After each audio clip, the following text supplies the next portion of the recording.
दोस्तों, आपने बजरंग दल का नाम तो सुना ही होगा। जी हाँ, वही संगठन जिसके मेंबर भगवा कपड़े पहने वैलेंटाइन डे के मौके पे कपल्स को पार्कों से भगाते हुए दिखते हैं। बजरंग दल की पहचान युवाओं के बीच इसी काम को लेकर सबसे ज्यादा रही है। लेकिन इसके अलावा बजरंग दल की एक और भी पहचान रही है, और यही वजह है कि बजरंग दल विवादों और चर्चाओं में खूब रहता है। इन दिनों भी बजरंग दल का नाम चुनावी चर्चाओं में खूब सामने आ रहा है। आपको बता दें कि कर्नाटक में 10 मई को विधानसभा चुनाव होने को है, और इस चुनाव में बजरंग दल सबसे बड़ा कीवर्ड बनकर सामने आया है। तो आखिर बजरंग दल क्या करता है, क्यों बना बजरंग दल, क्या है इसका इतिहास, जानेंगे आज की वीडियो में। लेकिन चलिए सबसे पहले आपको बताते हैं कि ताजा मामला क्या है। दोस्तों, कांग्रेस ने हाल ही में कर्नाटक का चुनावी घोषणा पत्र जारी किया है। इस घोषणा पत्र में मुफ्त की कई चीजें देने के साथ ही वादा किया गया है कि धार्मिक उन्माद फैलाने वाले संगठनों जैसे बजरंग दल और पीएफआई पर बैन लगाया जाएगा। कांग्रेस के इस वादे के बाद से ही पीएफआई के साथ बजरंग दल का नाम शामिल किए जाने पर मामला गर्म हो गया है।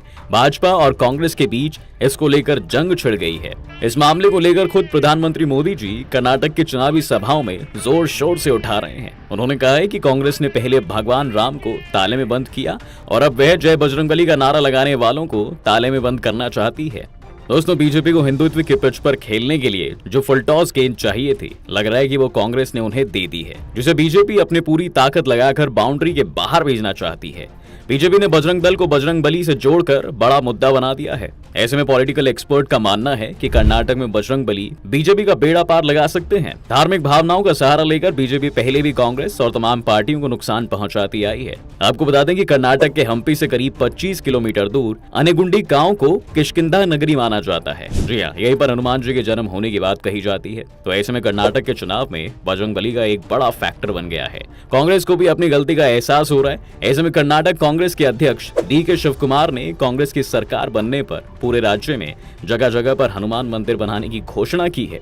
बता दें कि कांग्रेस के मैनिफेस्टो से पहले ही कर्नाटक में बजरंग दल खूब चर्चा में रहा था। फिर चाहे वो हिजाब बैन का मुद्दा हो या फिर आजान और हलाला जैसे मुद्दे, इन सबको बजरंग दल ने जमकर उछाला और राज्य में हिंदुत्व के एजेंडे को आगे बढ़ाने का काम किया। खैर, चलिए अब आपको बजरंग दल के इतिहास पर लेकर चलते हैं। आखिर इस दल को क्यों बनाया गया और ये संगठन आखिर क्या करता है। दोस्तों, दरअसल 1960 के दशक की बात है। उस समय के RSS chief MS Golwalkar Mumbai में हिंदुओं के रिलीजियस ग्रुप को एक छत के नीचे एकजुट करने के लिए सन्यासियों के चुनिंदा ग्रुप और उनके प्रमुख से मिलते हैं। इसके बाद गोलवलकर और एसएस आप्टे स्वामी चिन्मयानंद के सहयोग से विश्व हिंदू परिषद यानी कि वीएचपी की स्थापना करते हैं। उद्देश्य रखा गया कि हिंदू मंदिर बनवाए जाएंगे, गौ हत्या और धर्म परिवर्तन को रोका जाएगा। 1980 के दशक में राम मंदिर आंदोलन ने जोर पकड़ लिया। विश्व हिंदू परिषद ने इसकी अगुवाई की और युवाओं को भी इससे जोड़ने का अभियान चलाया। 1984 में विश्व हिंदू परिषद ने राम जानकी रथ यात्रा बिहार के सीतामढ़ी से निकाली थी।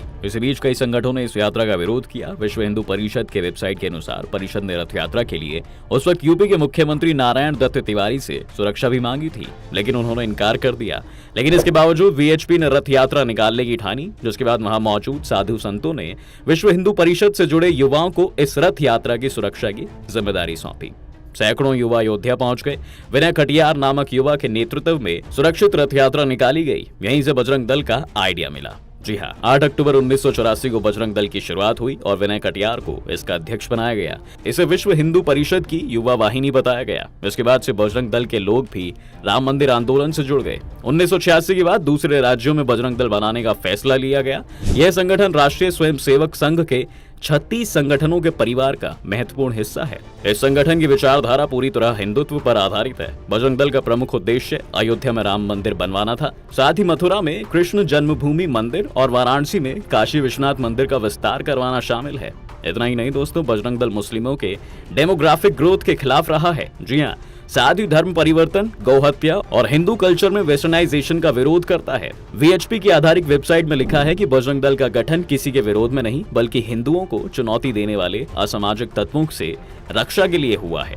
बजरंग दल का नारा है सेवा, सुरक्षा और संस्कार। शुरुआत में इसे राम सेना के हनुमान जैसे सिपाहियों के रूप में पेश किया गया। 1984 में रथ यात्रा के लिए सशक्त और हट्टे कट्टे लोगों को इसमें शामिल किया गया था। शुरुआत से ही ये काफी उग्र माना जाता है। खैर, दिसंबर 1992 तक बजरंग दल बहुत पावरफुल संगठन बन चुका था। अयोध्या में राम मंदिर आंदोलन के दिनों में यह संगठन पूरे देश में चर्चा का विषय बन गया। कुछ मीडिया रिपोर्ट्स के मुताबिक अयोध्या में जब बाबरी मस्जिद को तोड़ा गया तो मस्जिद को तोड़ने वाले लोगों में 90% बजरंग दल से जुड़े ही युवा थे, जिसके चलते ही तत्कालीन नरसिम्हा राव की सरकार ने बजरंग दल को बैन कर दिया था। करीब 1 साल बाद इस संगठन की स्पष्ट भूमिका नहीं मिलने के चलते इस संगठन से बैन हटा लिया गया। इसके बाद बजरंग दल कई बार हिंसक प्रदर्शनों को लेकर भी खबरों में रहा है। साल 1997 के बाद बजरंग दल एक बार फिर से तेजी से उभरा और जबरन धर्मांतरण को रोकने का बीड़ा उठाया। 1999 में ऑस्ट्रेलियाई मिशनरी ग्राहम स्टेन्स और उनके बेटों को ओडिशा के एक गांव में भीड़ द्वारा जिंदा जला दिया गया था। ईसाई समुदाय ने स्टेन्स की हत्या का आरोप उस समय बजरंग दल पर ही लगाया था। हालांकि वाधवा आयोग की रिपोर्ट का हवाला देते हुए बजरंग दल यह दावा करता है कि इसमें उसका हाथ नहीं था, क्योंकि रिपोर्ट के मुताबिक हत्या के दोषी करार दिए गए दारा सिंह और बजरंग दल के बीच किसी तरह का संबंध नहीं पाया गया था। चलिए अब आपको बजरंग दल से जुड़े कुछ और विवादों के बारे में भी बताते हैं। दोस्तों, ह्यूमन राइट्स वॉच यानी कि HRW ने 1998 में दक्षिण पूर्वी गुजरात में ईसाइयों पर हमले में बजरंग दल का हाथ होने का दावा किया था। इस दौरान दर्जनों चर्च और प्रार्थना हॉल को जला दिया गया था। बजरंग दल पर 2002 के गुजरात दंगों में भी शामिल होने का आरोप है। अप्रैल 2006 में नांदेड़ में बजरंग दल के 2 कार्यकर्ता बम बनाने के दौरान मारे गए। इसी से जुड़े ग्रुप पर साल 2003 में महाराष्ट्र के परभणी मस्जिद में धमाका करने का आरोप लगा। हालांकि 2016 में कोर्ट ने सभी आरोपियों को बरी कर दिया। इसके अलावा सितंबर 2008 में नेशनल कमीशन फॉर माइनॉरिटी यानी कि NCM ने कर्नाटक और ओडिशा के NDA शासित राज्यों में कम्युनल वायलेंस के लिए बजरंग दल को आरोपी ठहराया। वहीं 5 अक्टूबर 2008 को नेशनल कमीशन फॉर वुमेन यानी कि NCW ने कर्नाटक में चर्च पर हुए कई सारे हमलों में बजरंग दल की भूमिका को गंभीरता से लिया था। वहीं नेशनल कमीशन फॉर माइनॉरिटी ने सांप्रदायिक सद्भाव बिगाड़ने वाले ऐसे संगठनों पर बैन लगाने का सुझाव दिया था। 14 फरवरी 2011 को यूपी के कानपुर में वैलेंटाइन डे मना रहे प्रेमी जोड़ों से बजरंग दल के कार्यकर्ताओं ने सजा के रूप में उनसे कान पकड़वाकर उठक बैठक करवाई थी। इस दौरान कई जगहों पर युवक युवतियों को मारा पीटा भी गया। साल 2015 के बाद बजरंग दल के लोगों पर गौरक्षा के नाम मुस्लिमों और निचली जाति के हिंदुओं को निशाना बनाने का आरोप लगा था। 2016 में गुजरात के ऊना में बजरंग दल पर 4 दलित युवकों को पीटने का आरोप लगा।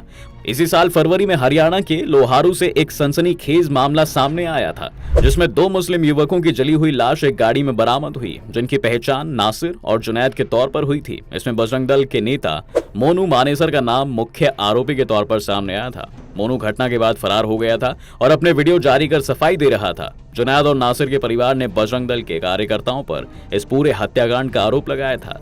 जिस कर्नाटक में बजरंग दल का बैन करने की बात की जा रही है दोस्तों, वैसे वहां पर भी बजरंग दल से जुड़े कुछ विवाद हैं, जिस पर काफी हंगामा मच चुका है। जनवरी 2022 में कर्नाटक के गडग जिले में बजरंग दल के सदस्यों पर 20 साल के मुस्लिम युवक की मौत का आरोप लगा है। इसके अलावा अप्रैल 2022 में कर्नाटक के शिवमोगा में हलाला मांस बेचने वाले मुस्लिम व्यापारी पर हमला किया गया, जिस मामले में बजरंग दल के 5 सदस्यों को गिरफ्तार भी किया गया था। तो दोस्तों, ये है बजरंग दल से जुड़े हुए कुछ विवाद, लेकिन इस संगठन का ये दावा है कि वो दहेज और छुआछूत जैसी सामाजिक कुरीतियों के खिलाफ भी काम करता है। जी हाँ, इसके अलावा ये संगठन प्राकृतिक आपदा जैसे भूकंप और कोरोना महामारी के समय राहत और बचाव का काम करता है।